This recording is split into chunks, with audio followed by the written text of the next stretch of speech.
recorded live at 4ZZZ Studios, Meanjin, Brisbane. On 102.1 FM. And broadcast across Australia on the Community Radio Network. You're listening to Zed Games. Zed Games brings you the best in gaming news, reviews, community and culture. Want to reach out? Share your hot take? Or do you just want to share your favourite game? Find us on socials at Zed Games AU.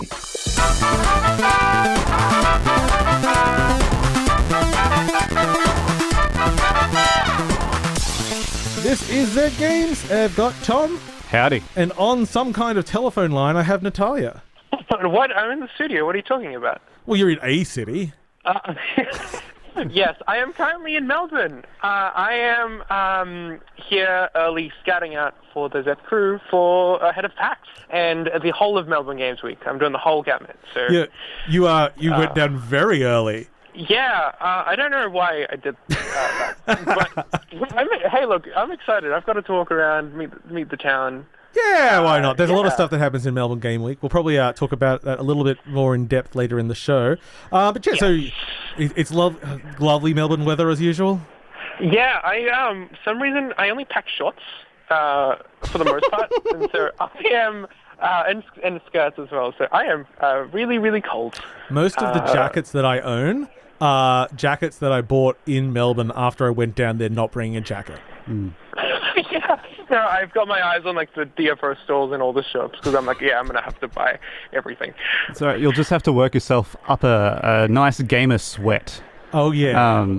Working those thumbs. Yeah. Although I'll put up some League of Legends. That'll get me. That's it. The aircon's not so functional in the studio at the moment, so we might be the ones that are really working up the sweat. Yeah. Oh gosh. You can sweat on my behalf. Oh, you're kind woman. Okay. Before we get too into the weeds, because tonight I am super excited, and why we still need to get Natalia in here, because we have two extremely exciting reviews, which I am hankering to find out more about. Well, one of them I'm doing, so I know about that one. We're doing Consume Me and Baby Steps, which has taken the world by storm. Before we get into that, let's do some sort of gaming news.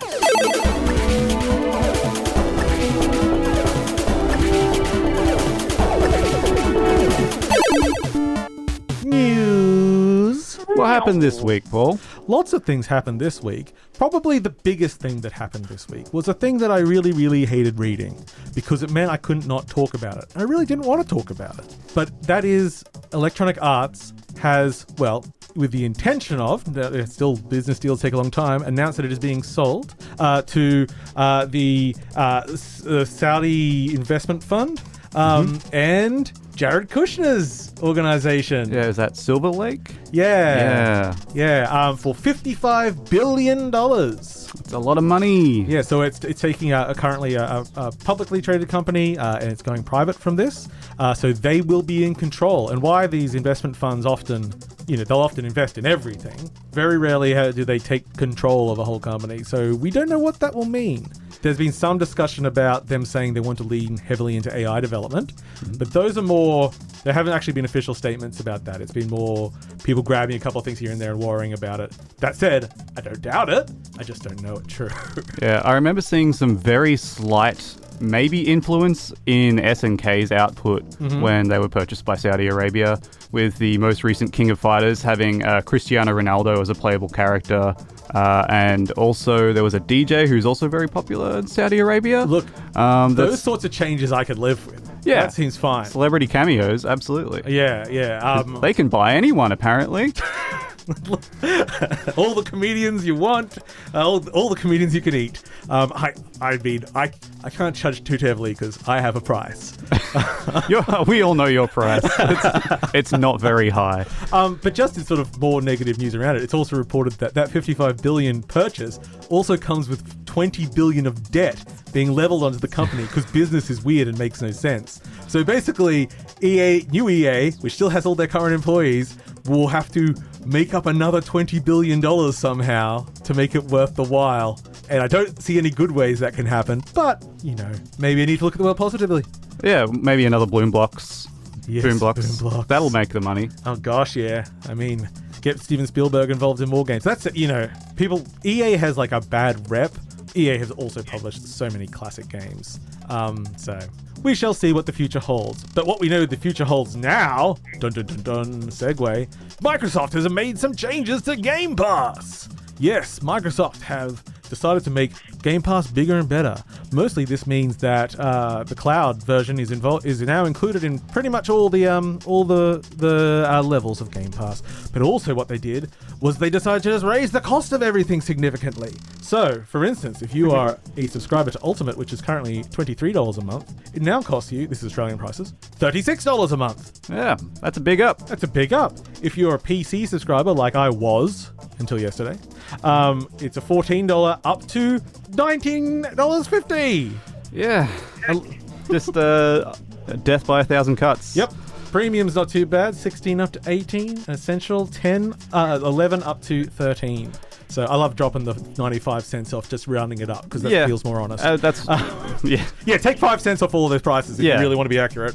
It is not good. Reportedly, the amount of people cancelling, much like we had with Disney the other week, has been enough to crash the cancellation page, although it was working fine when I did it earlier today. It's just one of those things. It's not even that I necessarily see it as a bad cost. It's that it's not a cost that I can let slide. Yeah, well, like Game Pass for me has always seemed like it's crazy the amount of stuff they give you for the price that it was when it launched. And it was like, I don't see how this could be possibly profitable in the long term. Although allegedly the business model was already possible, according to them. You know, market accounting is weird. Yeah, it seemed too good to be true, and now it's starting to show its signs. Yeah, because if you are someone that plays lots and lots of games, someone like me really, on a Microsoft platform, which is where I sort of fell off because I mostly play on Steam Deck, but also you have to be constantly playing new things, which most people don't. So it's just like, why are you paying that much money for it? Most people there are just playing COD and FIFA, and that's not a disparaging remark, that's just the reality of the market. And if you are paying, well, what now, $36, 12 months, what are we, 420, I can't do maths in my head today. But anyway, per year, you can buy quite a few full price games for that. Yeah. Anyway.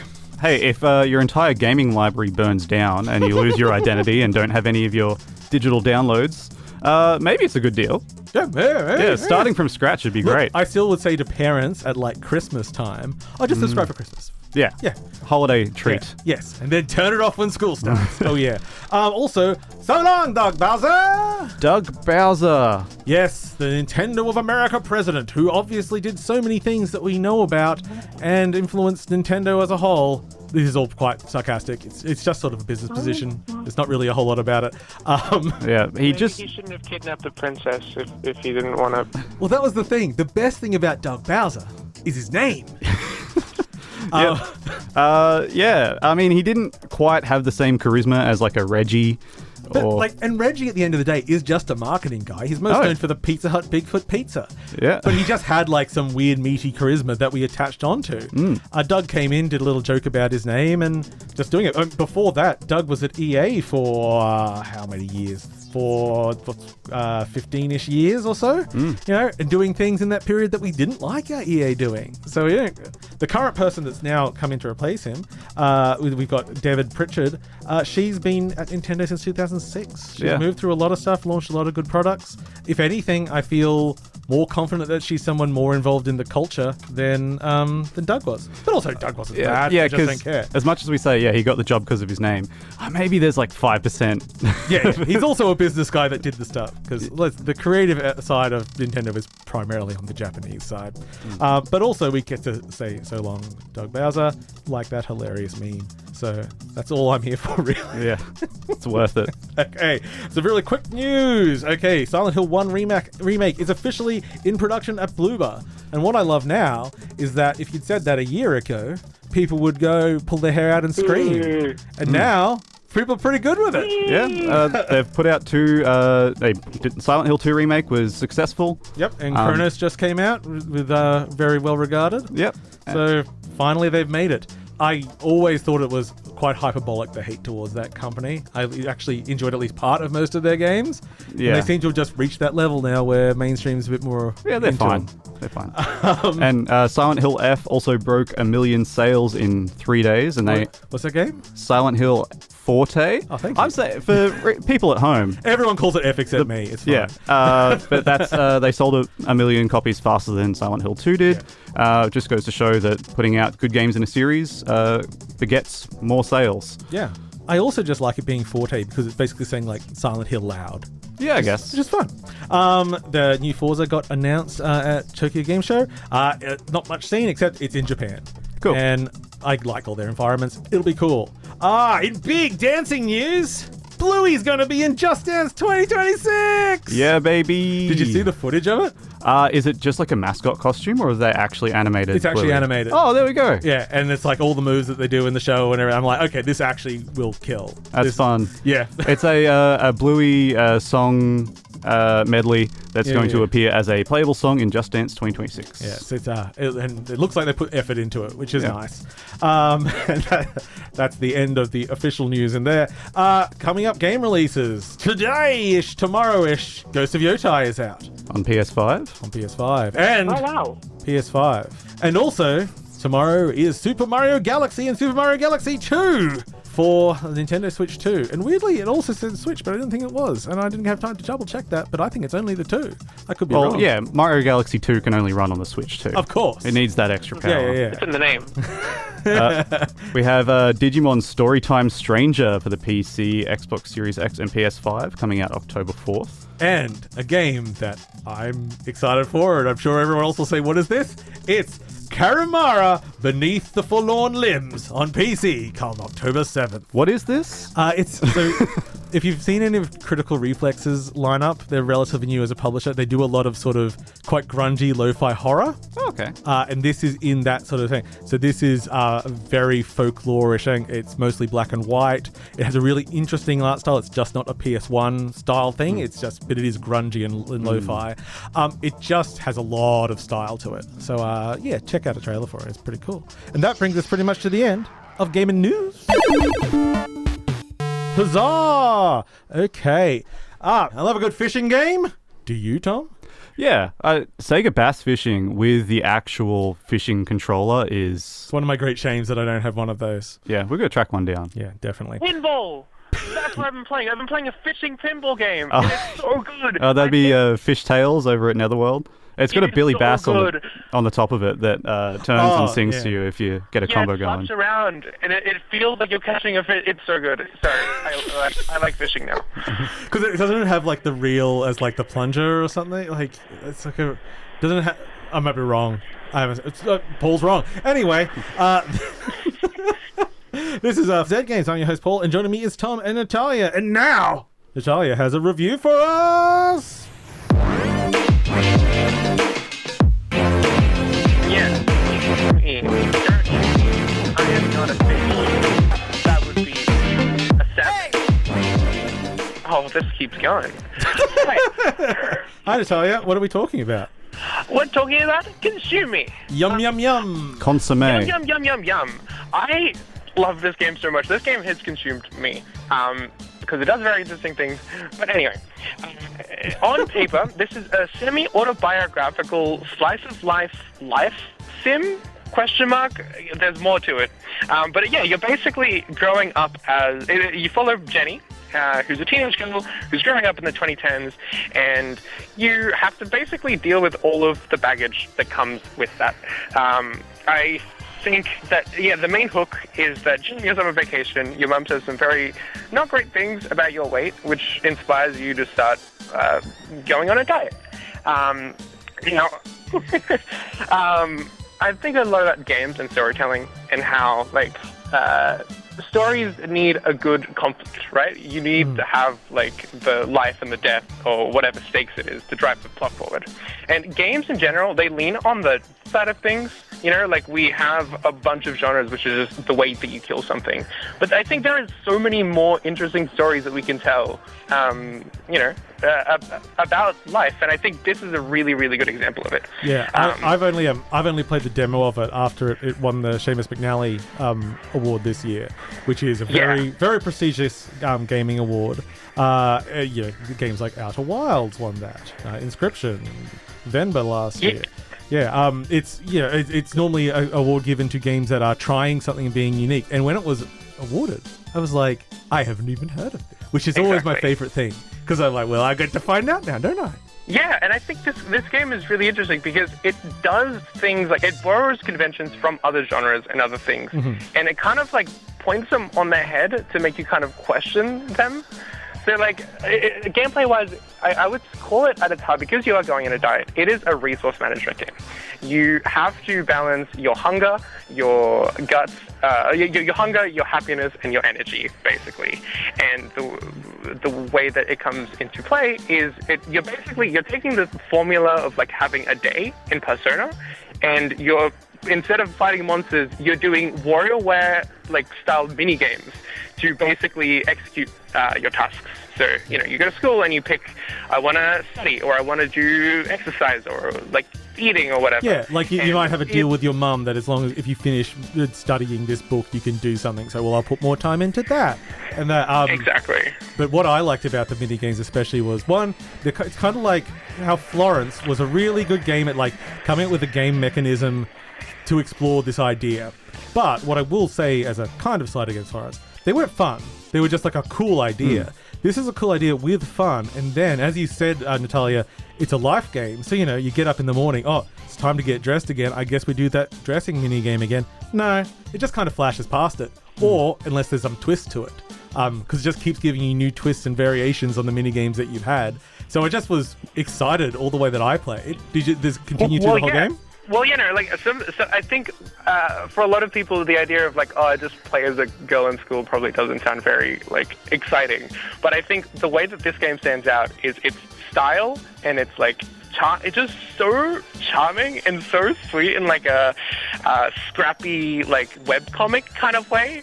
Like the way Jenny is like so adorably expressive, like even just in the opening title of the game, like there is an interaction that you have, and she starts weeping, and I like almost actually cried as well. I think the music is phenomenal, and yeah, like the mini games are so silly. They like when you exercise, for example, you're doing like a Bennett Foddy like clock-like kind of like ragdoll physics where you're like dragging her around to hit these like positions, and when you're walking your dog, you kind of walking like a protractor where you're like swinging each other, and you're trying to like hit the dog to like piss on the side of the street at like at a right angle to get a bonus point, and then you try and pick up cash on the way out. It's kind of I don't know, like they're very, very silly, very, very fun games that look very deceptively simple, but they have a lot of there's a lot to them, I guess. And what is particularly interesting is that you start the game just focusing on a couple things, and before you know it, as a teenage girl, surprise, you have more things to worry about than your weight. Yeah. You have school, which you have to balance. You have to get the right grades, and your mom needs you to do the chores, and you have to. Your boyfriend is very, very lovely, but he's taking up all of your time, and you have no time to study or work, and you also have to, you're basically trying to balance all these things in a way that feels, and because it is so charming, it is very fun, in a way that feels like, it's like suffocatingly exciting. Yeah, unsustainably fun. I was kind of interested. For you, but when you finish a day by third or fourth chapter of the game, it feels like, oh my god, I did so much. I think it uses the systems of min-maxing, essentially, that desire that we have to min-max and be super, super effective at this game, and kind of refuses to pay it off in a way that keeps you on edge and stuff, which is it's still really, really fun, but it's My only query with the longer form of the game is because it has those decisions, and obviously you're doing this, you're not doing that. I do start getting that decision paralysis and things.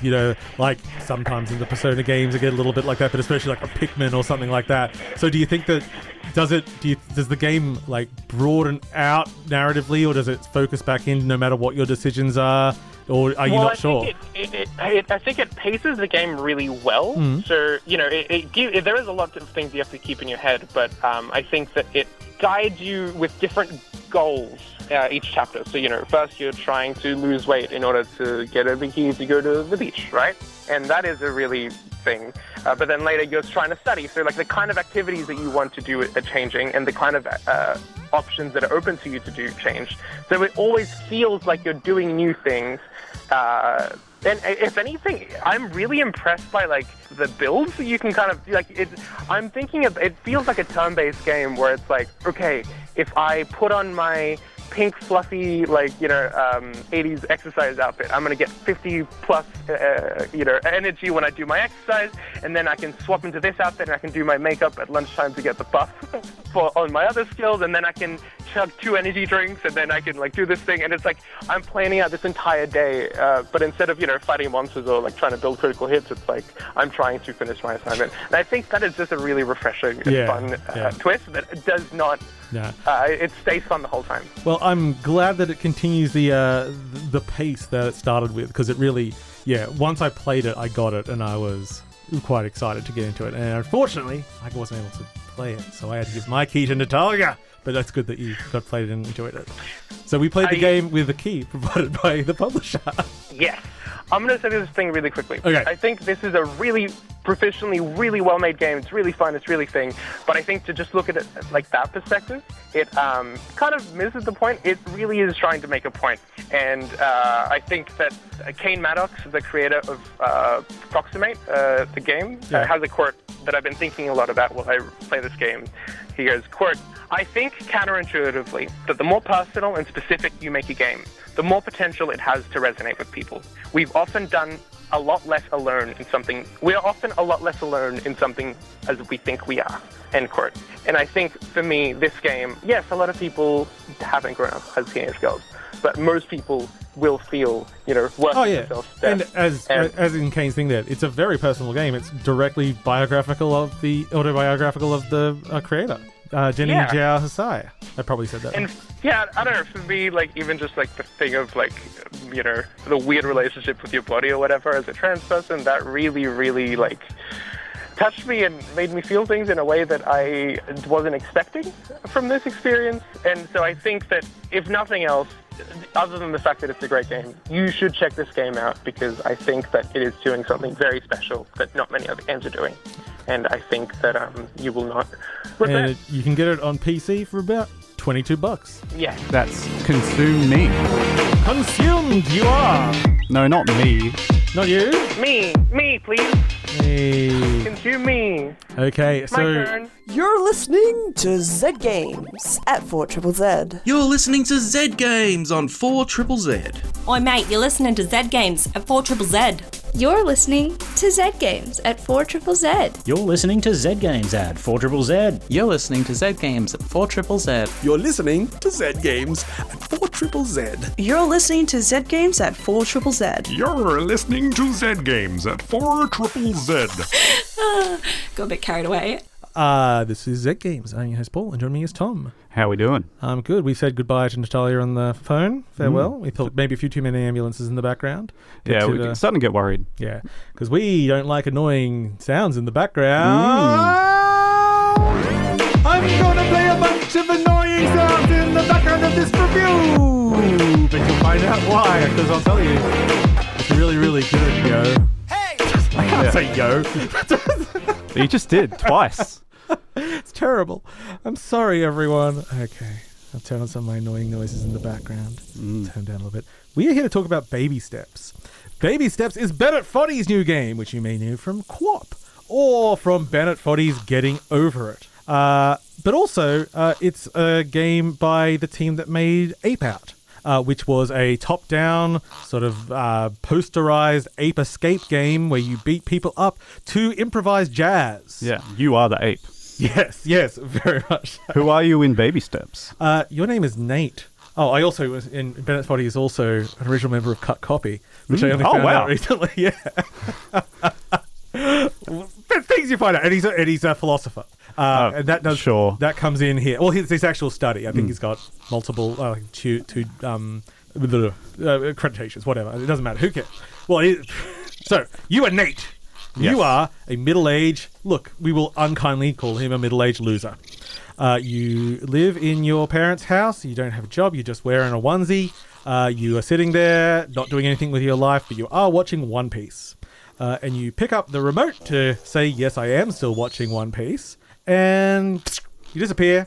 And with a great reference to another world or out of this world, depending on where you are in the world, it's you appearing in a pool floating up, and you are now in the new world. And the new world is a world where you need to take baby steps. That means you have to lift each leg individually, move it forward, and put it back down to move around in the world. It's a fully 3D open world. And so you will be stumbling around, falling on your face, and getting up. And if you think this sounds like streamer slop, it is, but it's also really not. I going far enough that I consider the design of this game genius. And I'll try to quickly get through why I think that is.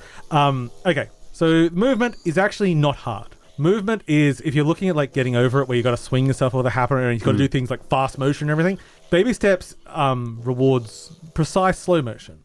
But also, once you get used to it, you can kind of run through it. I wanted to try and get some of this sound that's in the background now today. And there was an area I wanted to get it from. And I knew it was about 2 checkpoints long, which took me like, I don't know, an hour and a half, 2 hours the first time I played the game. It took me 4 minutes because I am comfortable moving in the game now. Now, I slow down a lot as the game goes because the challenge goes up. But it's really, really interesting because it's not just how you're moving through the world, because what the world does is give you lots of things. It's a playground, but it gives you no rewards. Practically nothing. There are some hats, a few objects you can pick up, but mostly you say, hey, look, on the top of that spire over there is a pile of cans. I bet if I climbed all the way up to the top of that spire, I could kick those cans over. You can, and then you go back down. Yeah, it would feel real nice to kick those cans over. Yeah. I think like watching different people playing it, because I was playing it and I was thinking like, oh, this is like funny. It's extremely funny. Like when you're walking around, it's very good at showing you when you've got purchase on something. And sometimes, like in real world, like it's a wet rock and you go to put your weight on it and its foot slips a little bit and he just swears a little. Yeah. You don't even fall over. I'm like, oh, this is so realistic. Yeah, it's so realistic to regular walking. But it's like I wasn't doing crazy things. I was like exploring. I wasn't going the standard path. In fact, I missed a heap of stuff because I was exploring.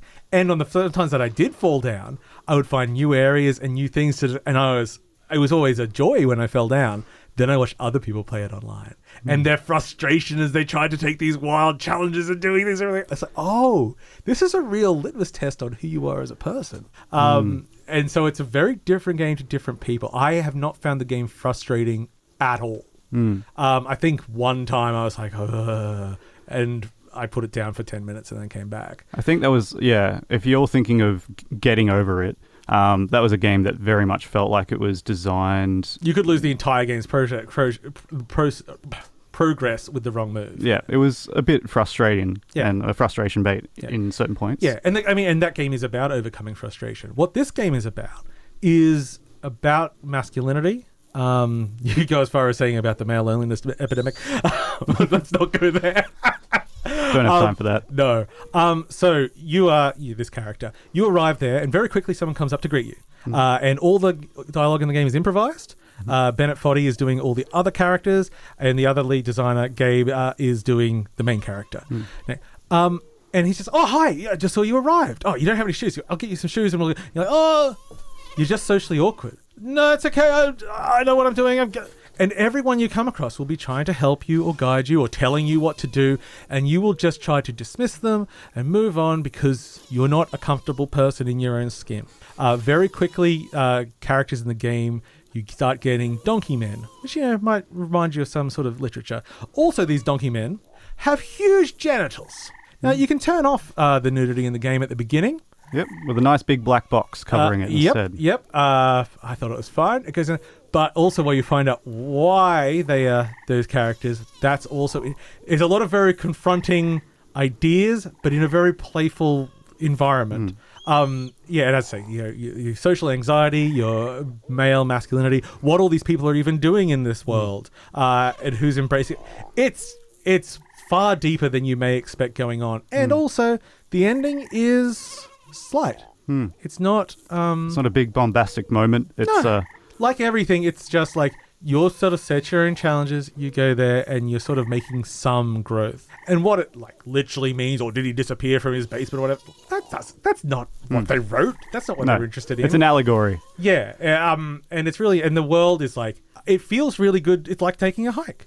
It's like, I want to go up there, but I don't know about that cliff. Maybe if I go, you explore. I really just enjoy walking around the environment. And now that I'm comfortable, I've all gone back to the beginning of the game, and I'm just saying, well, what if I just don't even move anywhere near towards where I'm supposed to go and just explore? It does make some hilarious streamer bait. Yeah, but the game's sense of humor is actually pretty spot on. Yeah. Bennett Foddy does have that great sense of humor that you've seen before. Yeah. So looks very interesting, this game. I highly recommend it. Weirdly, because I was playing it on Steam Deck, which runs really well. It looks a bit ugly, but not terrible or anything. And I wanted to get this sound that's been running in the background, which I could do a whole thing about the sound. I actually need to write to the composer because it's wild. I wanted to try and get a certain sound. Couldn't get it because I can't work out how to get the parameters to create that thing. It's like I needed to have a chicken following me. I needed to be in the reeds. I needed to be, but maybe I hadn't fallen enough or done what it's. Who knows? It's so opaque. It's just like not. It's a I guess it's sort of like that ape out thing as well, where we've generated music off your actions or something. Yeah, right. I don't really know. Anyway, that was a bit of a side. That's fun. It's fun falling down and occasionally swearing and having your onesie get more and more messed up as you move through the world is great fun. If you, even the people I know that really, really hate all of the sort of frustration games, I said give it a shot. And so far, everyone has enjoyed it as far as they've played. I think there's going to be a drop-off point for some people because it starts getting trickier, but I think it has a lot more basic joy than people are expecting from... There's more of a learning curve in this one, from what I've seen, like learning to walk, taking baby steps to begin with. Yes. It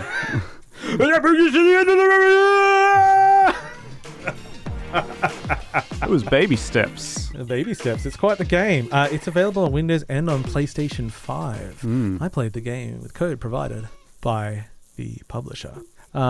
Yes. Anyway, I'm going to turn down that noise in the background now. I did love it though. My wife hated it. Maybe play this one with headphones, folks. It's all she could hear because I turned up the music. And like, why is a chicken chirping and doing this? Anyway, before we wrap... what are we time-wise? We are close to the end of the evening. We just have a little few things to talk about. First up, we mentioned earlier that PAX is coming up. It's not this weekend, it's next weekend, October 10 to 12. That's it. Now, a few of us at Zed Games are hosting a panel down there. We will be doing on Friday night at 6:30 the best worst games of all time. This year we'll be talking about the classic PC game Harvester, which is really messed up if you don't know anything about it. Yeah. Why, like... Point-and-click games can get really wild sometimes. Oh, yes. Lots of... if there would be conceptually horrendous, but thankfully made with very 90s FMV skills. So, yeah, a lot of MS Paint involved there. MS Paint B-grade movie sort of stuff going on. Yes, it's very chic. Otherwise, yes, that's down there. We also have the spring... What's this weekend? There's a spring thing down Ipswich. Ooh, that would be at the... Sorry, we're supposed to have this written down. Where's this thing? That would be the upcoming event. Is that SpringCon? SpringCon. Yeah, SpringCon. It was right there. Yeah. And that's at Goodness State School on the 4th or 5th of October. I think both days there'll be some Zed people there.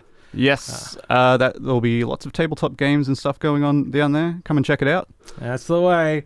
All right, and that pretty much brings us to the end of a very exciting show. So we'll catch you all later, folks. You want to say bye? Yeah. Oh, yeah, goodbye. Have a good one. Hey. And play video games. Yeah.